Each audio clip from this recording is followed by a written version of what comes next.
احمد انصاری سے خبریں سنیے۔ پہلے اہم خبروں کا خلاصہ۔ سمو امیر اور انگولا کے صدر کے درمیان ٹیلی فون رابطے کے دوران تبادلہ خیال۔ ریاست قطر نے عراقی صوبہ دیالہ میں ہوئے حملے کی شدید مذمت و ملامت کی ہے۔ وزارت تجارت نے کمرشل کمپلیکسز پر عائد پابندیوں کو اٹھانے کے پہلے مرحلے سے متعلق ایک فیصلہ جاری کیا۔ اور وزارت صحت نے آج کووڈ-19 کے 1646 مریضوں کے صحت یاب ہونے کا اعلان کیا ہے۔ اور اب پیش خدمت ہے آج کا دوسرا نشریہ۔ بسم اللہ الرحمن الرحیم۔ صاحب سمو امیر شیخ تمیم ادھمت آل ثانی نے جمہوریہ انگولا کے صدر جاؤ مینویل لاورینکو سے ٹیلی فون پر تبادلہ خیال کیا، جس میں دو طرفہ تعلقات اور انہیں فروغ دینے کے وسائل کا جائزہ لیا گیا۔ اس کے علاوہ دونوں رہنماؤں نے کووڈ-19 کی وبا پر قابو پانے سے متعلق تازہ پیش رفت کے بارے میں بھی بات چیت کی۔ اس تعلق سے انگولا کے صدر نے قطری حمایت اور انگولا کی معاونت کے لیے صاحب سمو امیر کی ستائش کی اور شکریہ ادا کیا۔ ریاست قطر نے شمال مشرقی عراق کے دیالہ صوبے میں ہوئے اس حملے کی شدید مذمت و ملامت کی ہے، جس میں متعدد افراد ہلاک اور زخمی ہوئے ہیں۔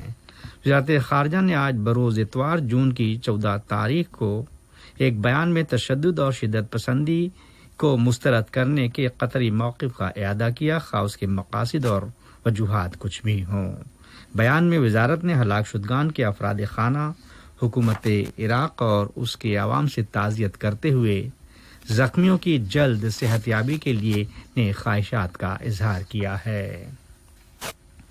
وزارت انصاف نے نیشنل ویژن 2030 اور اس کے لیے درکار مؤثر اقتصادی و سماجی پروگریس کے قومی منصوبوں اور قومی ترقی کے عمل کی حمایت سے متعلق حکمت عملی اور اس کے مقاصد سے منسلک وزارت کے عزم کے فریم ورک کی روشنی میں کابینہ کی منظوری کے بعد مختلف 3 انتظامی یونٹس تشکیل دیے ہیں۔ ان نئے ایڈمنسٹریٹو یونٹس میں ریئل اسٹیٹ بروکریج، انتظامیہ کے ماہرین اور اینٹی منی لانڈرنگ اور ٹیررسٹ فائنانسنگ یونٹ شامل ہیں۔ واضح ہے، ملک میں لیگل، انصاف اور لیجسلیٹو سسٹم کو اپ گریڈ کرنے کے لیے ضروری وسائل مہیا کرانے کی روشنی میں مذکورہ یونٹس کی تشکیل عمل میں آئی ہے۔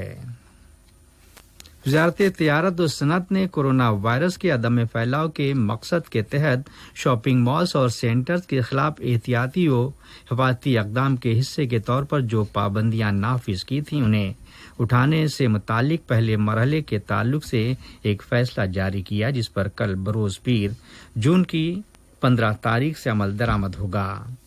فیصلے کے عین مطابق تجارتی کمپلیکسز اور مراکز جمعہ اور سنیچر کے علاوہ ہفتے کے تمام دنوں میں صبح 8 سے رات 8 بجے تک کھلے رہیں گے۔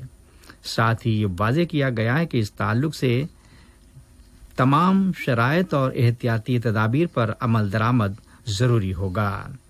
خیال رہے، اس فیصلے کے مطابق شاپنگ سینٹرز کے کچھ اسٹورز اور ریسٹورینٹس کو کھولنے کی اجازت ہوگی۔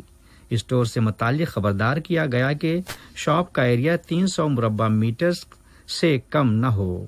فیصلے میں آرکیڈ ایریاز، پریئر رومز اور سنیما ہالز ہنوز بند ہی رہیں گے۔ علاوہ ازیں کلچرل یا تفریحی سرگرمیوں کو مجموعوں اور تجارتی مراکز میں منعقد کرنے کی قطعی اجازت نہیں ہوگی۔ وزارت صحت عامہ نے آج پچھلے 24 گھنٹوں کے دوران کووڈ-19 کے 1646 مریضوں کے صحت یاب ہونے کا اعلان کیا، جس کے بعد ملک میں اس وبا سے ریکور ہونے والوں کی تعداد 56,898 ہو گئی۔ وزارت نے 3 مریضوں کے انتقال کر جانے کی رپورٹ بھی شائع کی ہے۔ اس کے علاوہ وزارت نے 1186 نئے کنفرمڈ کیسز کی خبر بھی دی۔ وزارت کا ایک بیان میں کہنا تھا کہ پچھلے 24 گھنٹوں ہی کے دوران وائرس سے متاثر ہونے پر صحت کو درپیش پیچیدگیوں کے بعد کم از کم 13 مریضوں کو انتہائی نگہداشت کے یونٹ ICU میں داخل کیا گیا ہے، جس کے ساتھ ہی اس یونٹ میں زیر علاج